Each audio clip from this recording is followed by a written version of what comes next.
You can't turn your passion into your career. The fitness industry is too saturated. Play it safe, don't take the risk. Those are all things that I was told when I first started my content creation journey, and they were the beliefs that I held that stopped me creating content for so long. I'm going to reflect back on starting content back in September of 2023, which is just over 19 months ago. Since then, I've amassed a following across accounts and platforms of over 500,000. I've trained over 15,000 clients, and I've built the business of my dreams. Now, this all started in September of 2023, but I guess the journey starts a little while before then. To be honest, my fitness journey started a decade before then. When I was 14, I fell in love with the weight room. I used to play rugby. I went to a large rugby school in New Zealand, which was known to produce some of the highest caliber of rugby players in the country. Playing rugby, I fell in love with the weight room. Being bigger, being stronger, being more powerful was definitely something preferable on the field. So I started hitting the weights, and I just fell in love with the discipline, the progress, and the delayed gratification of showing up for yourself physically in the weight room. But it was a long time before I really mastered nutrition, mindset, or all the other elements that came with it. After finishing up high school at 17 in New Zealand, I went over to university in Sydney. I played rugby for the college, St. John's, and continued to fuel my love for the gym. I ate pretty much everything in sight and got pretty sizable. I was about 10 kgs and I was heavier now, around 96 kgs when I was playing rugby at university. In my final semester, I went over to Edinburgh and I played rugby at Edinburgh University as well. So rugby, and I guess by default fitness and training, had already taken me all over the world. Once I finished up university, I moved into a graduate role at Procter & Gamble, a big S&P 500 company, where I worked for 18 months. It definitely wasn't my passion. I found pretty quickly what I didn't want to do for the rest of my life. I still distinctly remember on the first day that I was brought in, they brought out all of the directors. There was Ian, 25 years in the company. There was Rachel, 30 years in the company. Sandra, 40 years in the company. These people that had had huge tenures at Procter & Gamble, literally who were graduates just like me who had stayed for the next 25, 30, 40 years. And I think it was meant to be inspiring and show the graduates what pathway was available and the opportunities to go overseas and to travel with the company. But for me, I probably found it the opposite of inspirational. I remember calling my dad and saying, I'm gonna need something else because this alone won't fuel me. And I think I realized the relationship with corporate was going to be short-lived. So around 18 months in, I set my sights on a climate consulting role over in Singapore, which I worked remotely for. It was in the carbon credit industry and it was for a fast-paced moving startup. And it was definitely something that felt a little bit more exciting and aligned with where I wanted to go. I had that risk tolerance and I wanted something more for my life. The stability and security that a corporate job gave didn't appeal to me. I felt in your early 20s, that's when you should be taking bigger risks and should be taking on more life experience and exposing yourself to what's possible and what's out there. Fast forward another 18 months, and I was coming to this point where the trajectory from a LinkedIn perspective was looking pretty good. I was head of carbon markets. I got to travel overseas. I got to live in Indonesia. We did a lot of work in central Kalimantan, the Borneo rainforest, working on conservation and restoration work. And on LinkedIn, by all marks, it looked like I was doing very, very well. But I'd fallen in a pretty vicious cycle of going out Friday, Saturday, Sunday, recovering Wednesday, and then feeling just about good enough on a Thursday to run it all back. And I think it wasn't that my trajectory was wrong by all means. On LinkedIn, it looked great. I was at a well-paid job. I was head of carbon markets in a fast-growing company that scaled from 4 to 54 people in the space of that 18 months. But inside, I wasn't fulfilled. I wasn't happy. I wasn't chasing something that truly got me excited and made me want to wake up and jump out of bed in the morning. It felt like I was going through the motions. And this was when I was 24. So I took some time, I went traveling, I lived in Bali. I got exposed to all of the content creators there and the wide fitness scene there. That sort of pursuit of maybe pleasure, being idle and not knowing what I wanted in life took me overseas, and it took me to Ibiza, the home of pleasure. And this is where I spent my 24th birthday. And it was the last time I had a big drinking blowout. And I remember after coming back on the plane, feeling pretty worse for wear after a weekend in Ibiza. And I came back to Sydney and I looked around and thought, what do I really want to achieve for the rest of the year? I decided that I'd do a 75-day hard. Now this was around the start of September.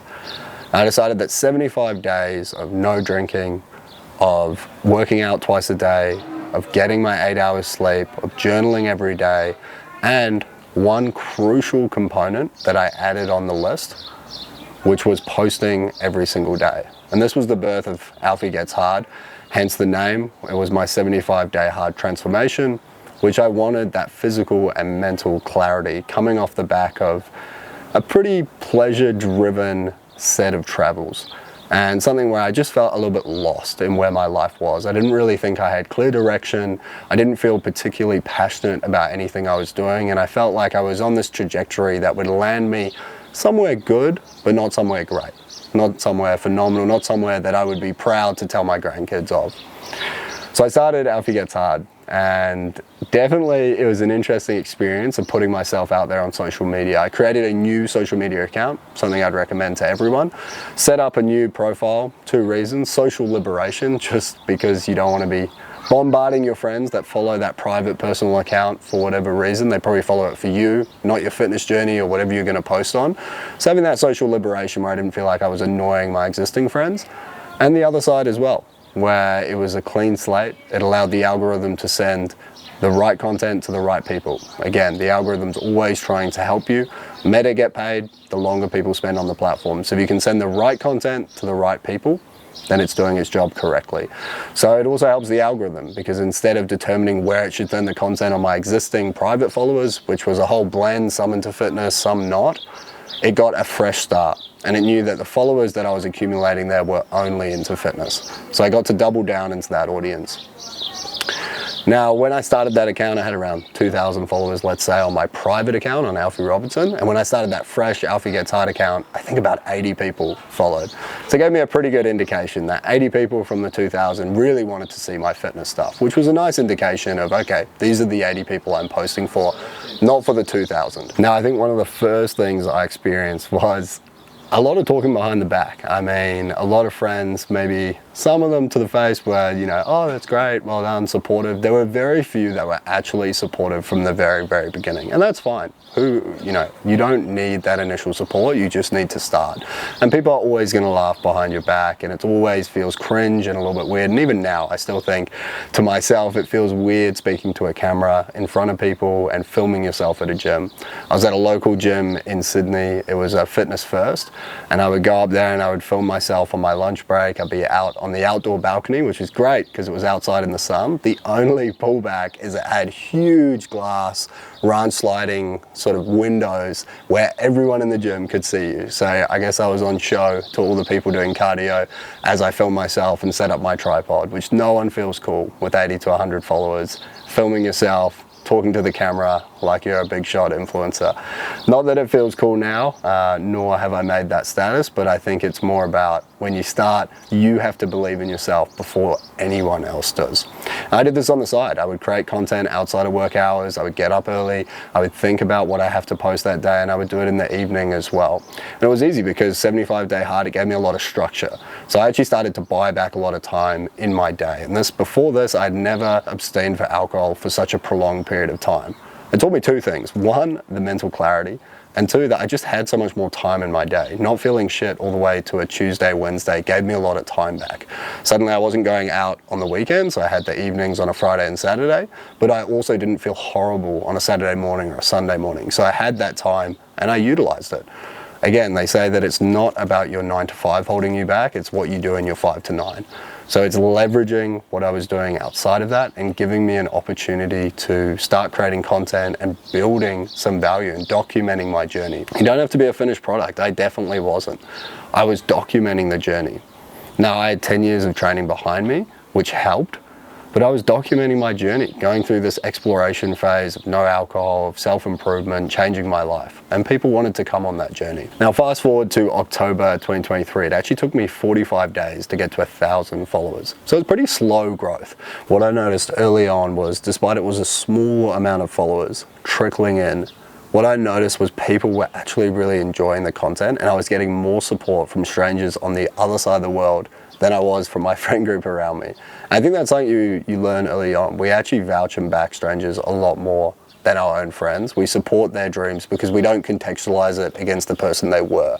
So there's no reference point. We just see the person they're becoming, and it allows us to be more supportive because there's no friction against how we know them or how we perceive them. So this is a really interesting thing. But fast forward 45 days, I got to 1,000 followers, and I started to see a bit of support. And by November 2023, I was still working full time, but I was starting to see it really uptick. It took me 45 days to get to 1,000 followers, and then it really ramped up from there. By 100 days, I was at 100,000 followers, which was pretty insane. And the more content journeys I've seen and spoken to other creators, I don't think I appreciated how insane it was at the time. As November crept around, I think content started becoming a larger part of my life. I got exposed to what was maybe possible, the different directions I could take it in terms of building my own business, but also brand deals, brands started reaching out, people started taking a lot more interest in what I was doing. Now at the time I was still working full time, so I was still navigating the space of how I balanced the two, but I think I realized it was probably time to make the jump at some point. Now initially I had a lot of friction of selling, my workouts online. I put together a guide and I thought, you know what, I'm just gonna make it free. But with a marketing background, I decided I'd collect some emails off the back of it in case one day down the line I did want to monetize. I put a free program out, and in that first week it had over 5,000 downloads. So I got 5,000 data points with a simple type form and putting out a free program. This was my first ever lead magnet, and I didn't even know that I was creating it to build an ascension or back-end offer. Now I remember questioning whether I should sell fitness programs, and I documented my progress, and a lot of people were asking me for nutrition guides, for workout programs, and I thought, you know what, I'm just gonna put out my own programs. I built a 4, a 5, and a 6-day split, and I put together a simple nutrition guide. Now this was a big step, and there was a huge limiting belief whether I was someone that could provide this much value. I sold them at $50, and I was nervous around if people would buy from them. I wasn't sure exactly what they wanted. I didn't know if I was that person to guide them to a fitness journey. It was also at the same time when I had to make a bit of a decision around time allocation and whether I was going to go all in on this personal brand thing, be a creator, fitness influencer, which explaining to your parents once you've taken a finance and marketing route was a pretty difficult conversation and pretty confronting. Although very supportive, I think there's always going to be that traditional view of what is this new space, and with uncertainty and a lack of understanding naturally comes a lot of questions. A lot of questions that I didn't really have answers to because it was very, very new to me as well. But I decided that I didn't want to stay in the current job. I wasn't happy there. I felt trapped on a trajectory and path that didn't align with me long term. I looked around and I couldn't see people that I resonated with for the next 5 years, let alone the next 1 year. Because of that, I decided to go all in, and I decided to work on my 5 to 9 and create these programs and work out how to market them and sell them to my audience. Now this was working 50 plus hours a week, and on my weekends and my weeknights, working to put these programs together and to design something. I built a full Shopify store from scratch, having never used Shopify before. I built email automations using Klaviyo, having never used these platforms before. I built everything in Notion and upskilled on how to present and create a digital product.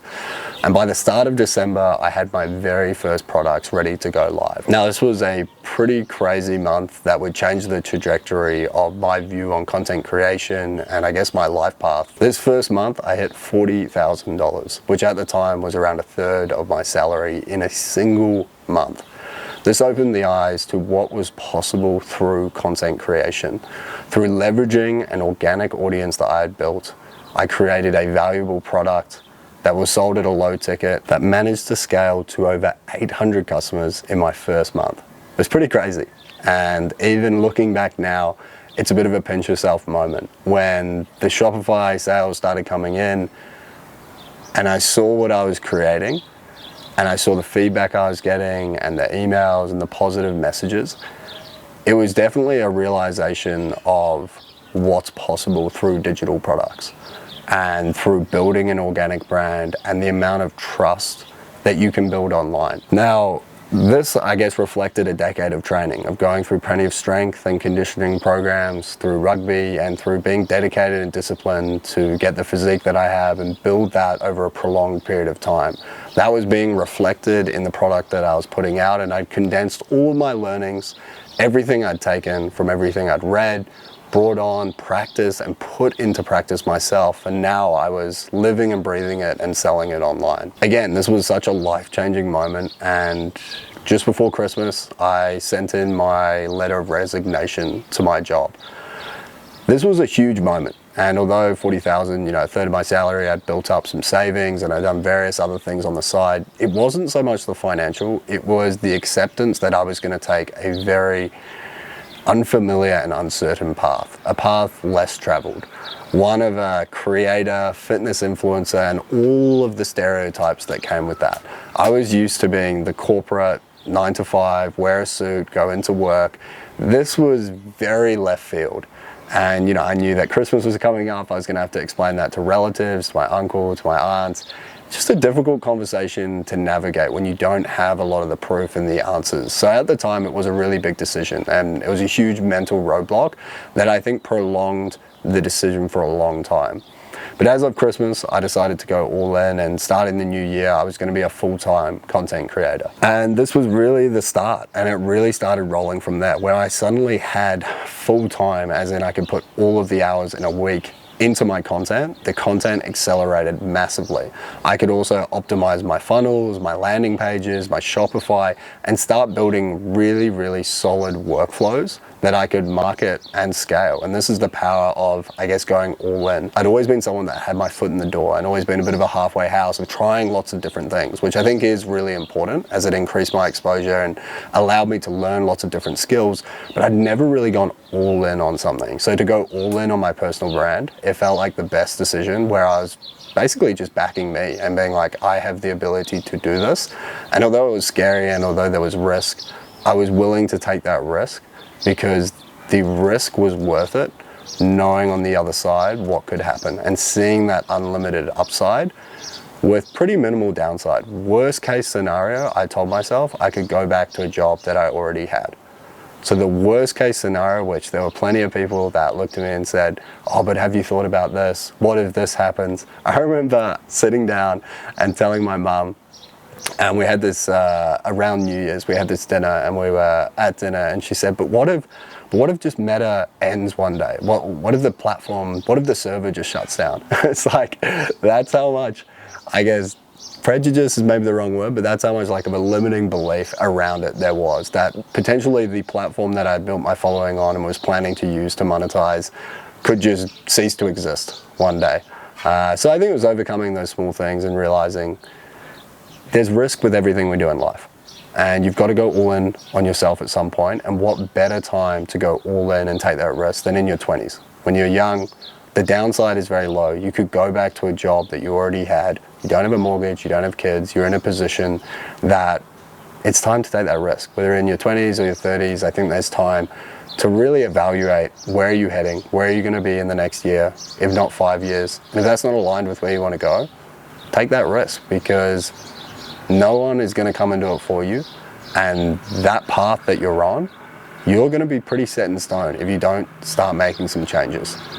So to expect different results from doing the same thing is the definition of insanity. And for me, if I wanted to change that path, if I wanted to escape the drinking, the corporate structure, the trajectory that I was on, and if I wanted to be different from the people that I was looking around me and saying, I don't really want to be you guys in the next couple of years, let alone 5 years, then I had to take that risk and I had to do something different.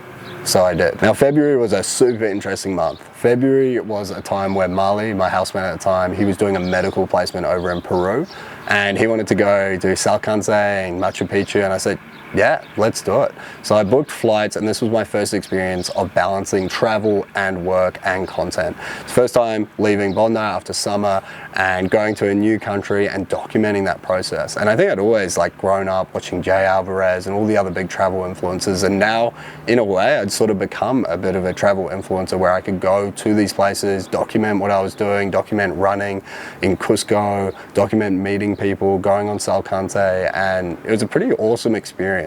And not only that, but I continued to make more money than I'd ever made. Like that month was like an $80,000 month, which is pretty crazy to think about given the salary I was earning at the time. I think it was around 120,000.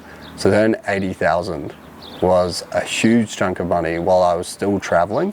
And that was a mixture of digital product. Again, the fitness programs were doing really well. Plus I had a bunch of brand deals that month as well. I signed a couple big retainers, a company called Gel Pro. They were paying me like 6,000 a month. A couple other ones, I think Whoop came through at that point. And just being in that position where suddenly brands were paying me to wear their stuff and try their stuff. Like first I was just amazed that we even got brand deals and they would send us stuff, let alone pay us to represent their brand and to create content for it.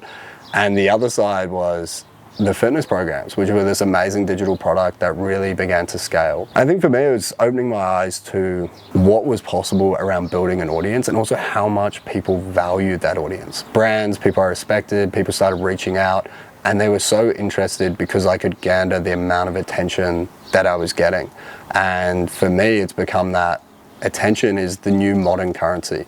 And I think building great brands today is everyone's vying for attention. And if you have the ability to hold someone's attention, you can push them in whatever direction you want, whether that's a brand deal or for your own offer. You're in an amazing position of leverage and power, and brands identify that, and that's why they pay influencers so much to work with them. After Peru, I came back home, and that was a great opportunity to really refine what I was doing and be back in Bondi. It was another big month of sales, and I think I was just seeing it compound of what was possible, and I was refining a lot of the processes. I believe it was around March, I launched a 30-day challenge, which did really well.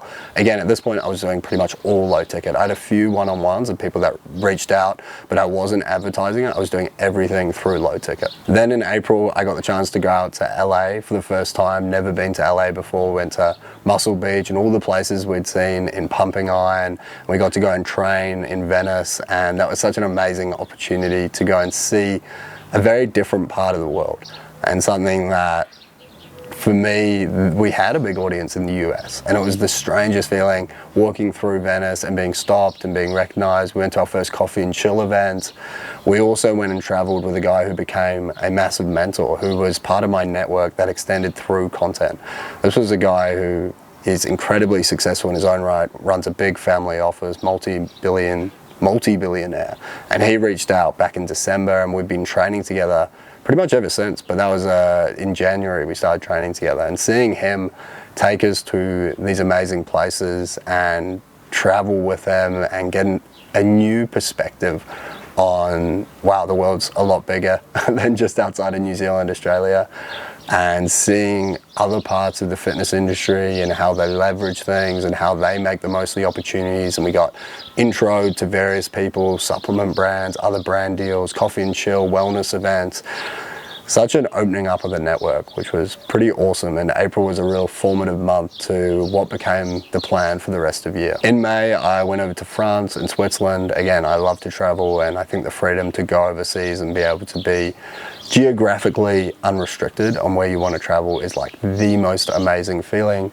So spent some time in Chamonix, which is a small little village right by Mont Blanc. It's a very like adventurous place with mountains and fresh air and long hikes, trail runs. It's famous for the MTB Classic, which is a 170-kilometer loop around. It goes through Switzerland, Italy, and France, and goes pretty much around Mont Blanc. And they also do from the city center of Chamonix to Mont Blanc and back, which are both 2 ultra marathon races.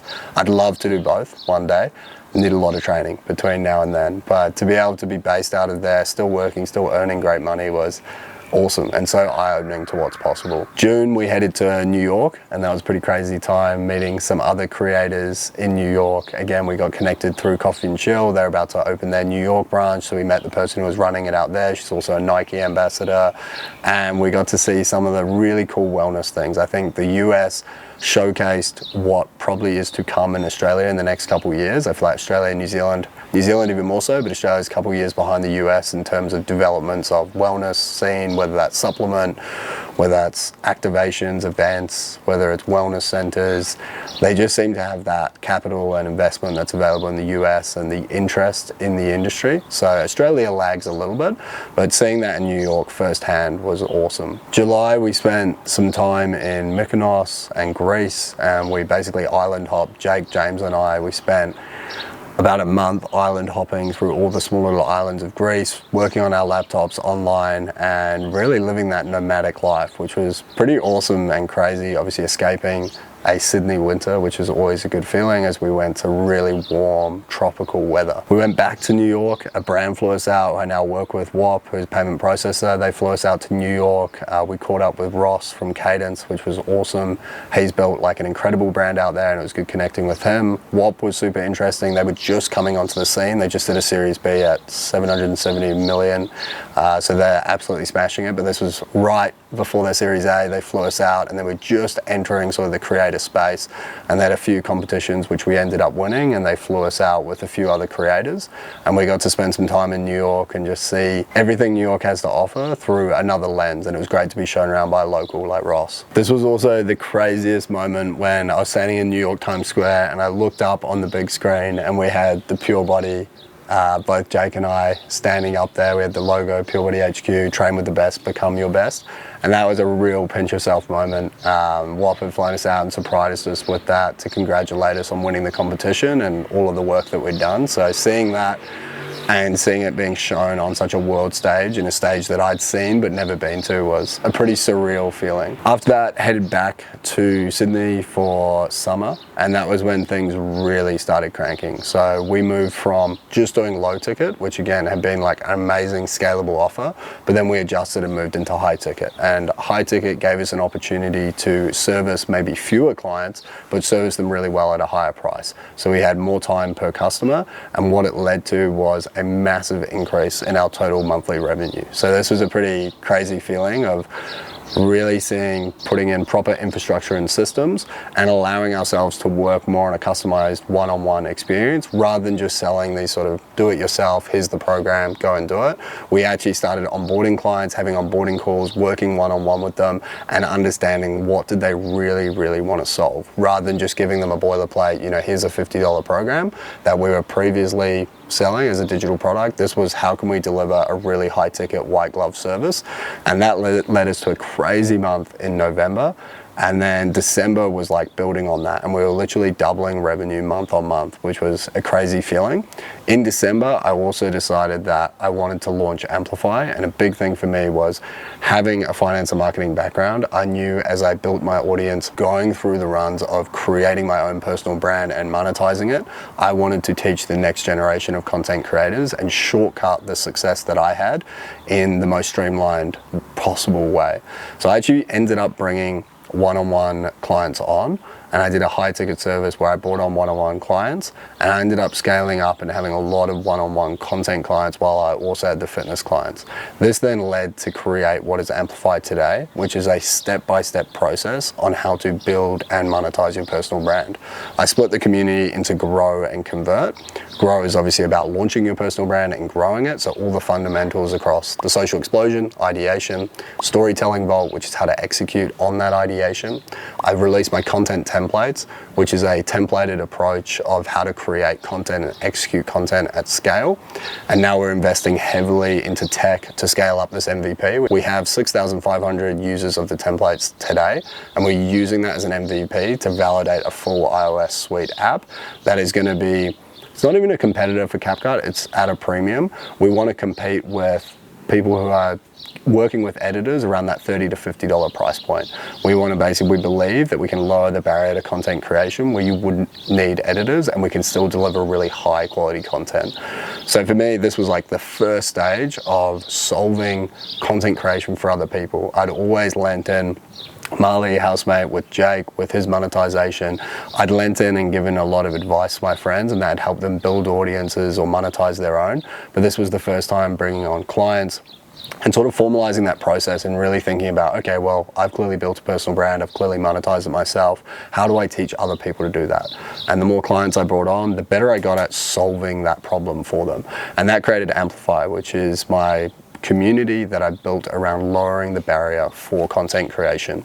Split into Grow, which is about building your personal brand, and then split into Convert, which is about monetizing a personal brand through a high ticket fitness offer. Now, the reason I teach high ticket is because I wish I had started with high ticket. Looking back on my journey, my low ticket would have been of better quality if I had first dealt one-on-one with clients, but also just the monetization. As you grow and you're earlier in that journey, you have a smaller accessible market.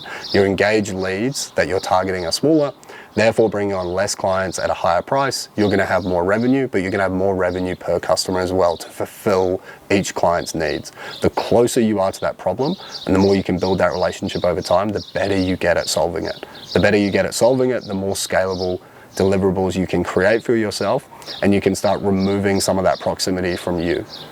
So for me, I always teach high ticket first, and then you can put that in a more scalable vessel. Every time you are learning the skill, you are then learning how to teach someone else one-on-one. It's essentially paid market research. Companies pay hundreds of thousands, if not millions of dollars for market research. So you are putting yourself in a position where they will pay you to be that market research. Once you have got better at solving that problem for them, you have refined your skill at finding solutions for their problems, you can put them in a more scalable vessel, whether that's info, which allows you to sell coursework, pre-done modules, however you want to package that up, or you can drive labor, you can hire other coaches and teach them how to solve those same problems, or you can create software, which is another high form of leverage. So I always teach, grow your audience, understand your audience, build an offer that's best fit for them, sell your time until you create a scalable vessel, and at that point, that's when you can make real money because you're no longer selling your time. The dream is always to be valued on your skills and your knowledge, not your time. Most traditional jobs and most people in the world are valued on their time. PTs are valued on their time. In an online sense, they can be valued on their knowledge and their skill at solving a problem. Depending how valuable that problem is to be solved and how valuable the solution is, depends on how much you can charge on it. Value is always perception, it is always perceived. Perceived value, or the perception of the value of your service, is driven by how well you can market and sell your service. You can market and sell your service by better understanding your audience. The better you understand your audience and the more you know about them, the more detailed you can understand in the problem sets that they're going through, the easier it is for you to market to them. The better you can understand their problems and recite them back to them with specific pain points, the easier it becomes to connect, to relate to them, and to bring them into your accessible market or your engaged leads. So over the past 8 months, that's all I've really been working on, is how do I solve the problem of lowering the barrier to content creation? And that's through technology, it's through step-by-step guides and frameworks, it's through the weekly content calls that I have, it's through the one-on-one proximity that I drive, through the content coaches I have in my community. We are all trying to solve the same problem. And that problem becomes very valuable as attention continues to climb in order of importance and value to brands, to clients, to prospective business owners, to people that want to build anything online. Digital, online, it's definitely not going away. So my focus is how can I lower the barrier through technology, how can I lower the barrier through information, and how can I capture everything I've learned, everything I've been able to do, and everything the clients that I continue to bring on, continue to learn through Amplify, how can I capture that and distill it in the best possible way. So for me, it's a job that's ever growing, and it's a problem that I'm continuously solving, because I think the problem changes over time, so the solutions for those problems need to change to reflect that as well. I'm super excited for what's to come. We're nearing 900 members inside Amplify, which is crazy, given that we launched in December last year. So it's coming up on 6 months, or 7 months. So pretty crazy to be hitting 900 members. What I'm most focused on is the technology side. So we have a video editing app that's going to be coming out in the next couple months, aiming for August for launch. Then we're going to have, we've already launched STS, which is Scale That Ship, which is our CRM platform specifically for health coaches. And then we're building out a fulfillment platform as well. Currently we leverage Everfit, we've got a great partnership with them, but we want to build our own fulfillment platform, whether that's a white labeled version where we take some of the best parts from Everfit or we create our own. I want to be across marketing, sales, and fulfillment in that health niche, because building an ecosystem play is going to allow me to take people from ideation of I want to build a personal brand all the way through to monetization and fulfillment.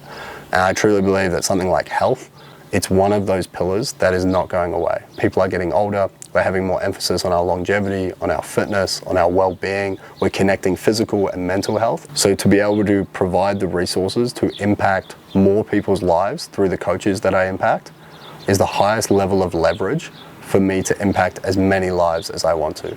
If I'm just me as a coach, I can only impact so many lives. But if I can impact coaches' lives and help them build better brands and reach more people, through them, I fulfill my mission and I can impact more lives at scale.